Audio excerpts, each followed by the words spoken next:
नमस्कार, आप हैं एलआर भारत के साथ। मैं हूं ट्विंकल।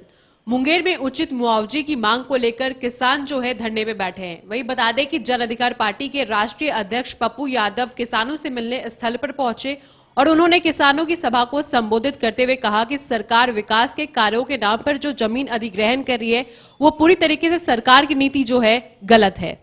इसके साथ ही बता दें कि मुंगेर में गंगा पुल अप्रोच पथ निर्माण में अधिग्रहण की गई जमान किल्ता मौजे की जमीन का उचित मुआवजे की मांग को लेकर उस इलाके के किसान और ग्रामीण पिछले 6 दिनों से कार्यस्थल के समीप अनिश्चितकालीन धरना पर बैठे हुए हैं, परंतु जिला प्रशासन का कोई भी अधिकारी उनकी खोज खबर लेने अब तक नहीं पहुंचा।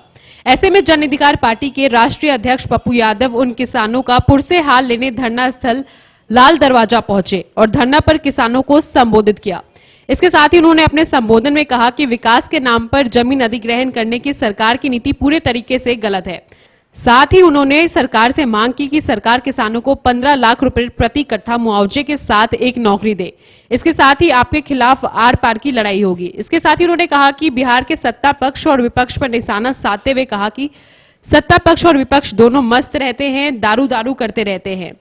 पहली बात, जो यहाँ के किसान, पहले तो सरकार की पॉलिसी बिल्कुल गलत है। आप डेवलपमेंट के नाम पर किसानों की जमीन आप लेते हैं और उस परिवार के एक सदस्य को जीविका के लिए आप सरकारी नौकरी भी देने का, वैसे तो सरकारी नौकरी अब रही नहीं, अब तो सब कुछ प्राइवेट हो चुका। अब तो किसी दलित और गरीब और पिछड़ा गरीब के बेटे को नौकरी मिलनी नहीं है। जब बैंकिंग का प्राइवेटाइजेशन हो रहा है, रेलवे का प्राइवेटाइजेशन हो रहा है, तो अब तो सरकारी नौकरी की उम्मीद मत करिए। मैंने तो पहले ही 70% निजी क्षेत्रों में आरक्षण का डिमांड कर दिया कि आपको आरक्षण निजी क्षेत्रों में आरक्षण देना पड़ेगा। लेकिन फिर भी जब आप जमीन लेते हो किसी डेवलपमेंट में, तो उस विभाग में जिनका जमीन लेते हो उस परिवार को किसी भी कीमत पर नौकरी और मार्केट रेंट पर जो नगर निगम तय करे, नगर निगम के तहत जो होल्डिंग टैक्स आप वसूलते हो, तुम टैक्स वसूलो 15 लाख और 25 लाख रुपया के दर से, और जब मेरी जमीन जाए तो हमको दो तुम 15,000 रुपया भी दिया जाता है। और उसके बाद लगातार प्रशासन की धमकी। पहले आपने साजिश के तहत 1 पाया 2 पाया 3 पाया ले ली जी। उसके बाद आप कहा मैं करूंगा और अब आप धमकी दे रहे हो 3 साल से। भारत सरकार, क्यों हमारे भारत में एक भी फैक्ट्री नहीं आती है? या बिहार में कोई फैक्ट्री, सारी फैक्ट्रियां चली गई, 1% भी फैक्ट्रियां में बिहार में रोजगार नहीं है। हम सरकार से मांग करते हैं, रेल ओवर ब्रिज के तहत जो आपने वादा किया था 15 लाख रुपया कट्ठे का, उसके साथ एक परिवार को नौकरी, अन्यथा आपके खिलाफ आर पार की लड़ाई होगी, हम लेके रहेंगे।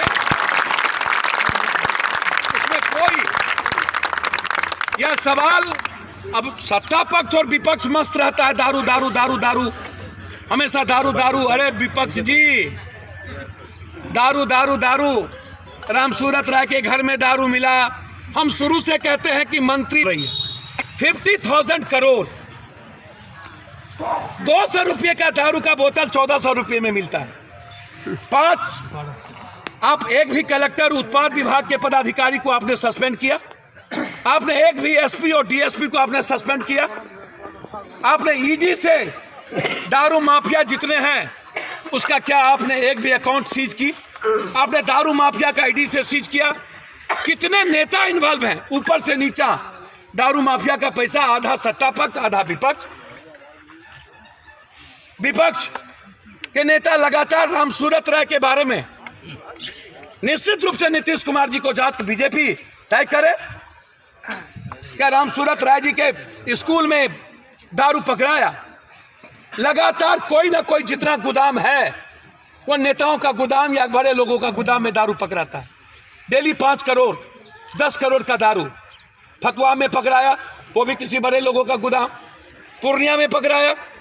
कोई ऐसा गांव नहीं है जहां पर पंचायत नहीं है जहां जहरीली शराब की भट्टी नहीं 5 लगी। और माफियाओं के द्वारा क्या विपक्ष बताएंगे कि उनका एमएलए एमएलसी का पैसा दारू में नहीं लगा हुआ है?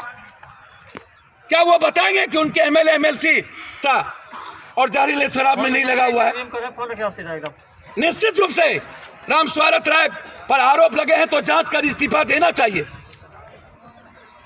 मैं भी मांग करता हूं और ये बात मैं शुरू से, और ये पैसा अकूट जाता है।